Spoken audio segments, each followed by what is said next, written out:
রাত ফাতে আলী খানের জন্য তাদের অপেক্ষা দীর্ঘক্ষণ দেখছিলাম যে লাইনে সারি ঠেলে তারা ভেতরে প্রবেশ করছে। দর্শক, মিরপুরে শুরু হয়েছে বিপিএল ক্রিকেটের উদ্বোধনী অনুষ্ঠান, যেখানে মঞ্চ মাতাবেন পাকিস্তানি শিল্পী রাহাত ফতে আলী সহ দেশের সঙ্গীত শিল্পীরা। সেখানকার সবশেষ পরিস্থিতি জানতে সরাসরি চলে যাচ্ছি সহকর্মী শুভ দেবনাথের কাছে। শুভ, মিউজিক ফেস্টের সর্বশেষ খবর জানাবেন, আর রাহাত ফতে আলী খান কখন মঞ্চে উঠবেন?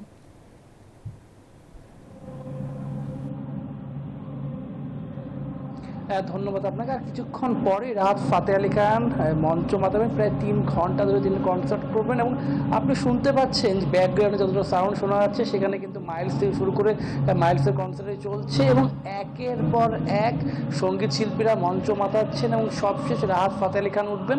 তিনি টানা 3 ঘন্টা মিরপুরে উপস্থিত দর্শকদের তার প্রিয় গানগুলো উপহার দেবেন। আমরা যখন বাইরে কথা বলছিলাম দর্শকদের সঙ্গে তখন বলছিলাম যে রাহাত ফাতে আলী খানের জন্য তাদের অপেক্ষা দীর্ঘক্ষণ দেখছিলাম যে লাইনে সারি ঠেলে তারা ভেতরে প্রবেশ করছে। Double million offer Walton fridge কিনে পেতে পারেন 20 লক্ষ টাকা, রয়েছে কোটি কোটি টাকার নিশ্চিত উপহার। এখন আমরা দেখলাম দীর্ঘ লাইন, কিন্তু যেহেতু রাহাত ফাতে আলী খান প্রবেশ করেছেন আমার কিছুক্ষণ পরই মূল কনসার্ট অর্থাৎ রাহাত ফাতে আলী খানের কনসার্ট শুরু হবে, সে কারণে গেট কিন্তু বন্ধ করে দেওয়া হয়েছে এবং সেক্ষেত্রে চাইলেও যে কেউ ভিতরে প্রবেশ করতে পারছে না। এবং সকাল থেকে আমরা দেখছিলাম যে কঠোর নিরাপত্তার চাদরে ঢেকে রাখা হয়েছে। যখন মাঠে কেউ প্রবেশ করছেন তখন 3 থেকে 4 স্তর নিরাপত্তা পেরিয়ে তাদের যেতে হচ্ছে। সে কারণে বলতে হয় যে সম্পূর্ণ নিরাপত্তার চাদরে ঢেকে রাখা হয়েছে এবং নিরাপত্তা রক্ষীরাও কঠোর পরিশ্রম করে যাচ্ছেন। আমরা দেখছিলাম যে এর মধ্যে 5 জন কিন্তু ফলস টিকিট নিয়ে ধরা খেয়েছেন, তাদেরকে নিয়ে যাওয়া হয়েছে পুলিশের কাছে এবং তাদেরকে শাস্তির আওতায় আনা হচ্ছে, সেটি আমরা দেখছিলাম। কিন্তু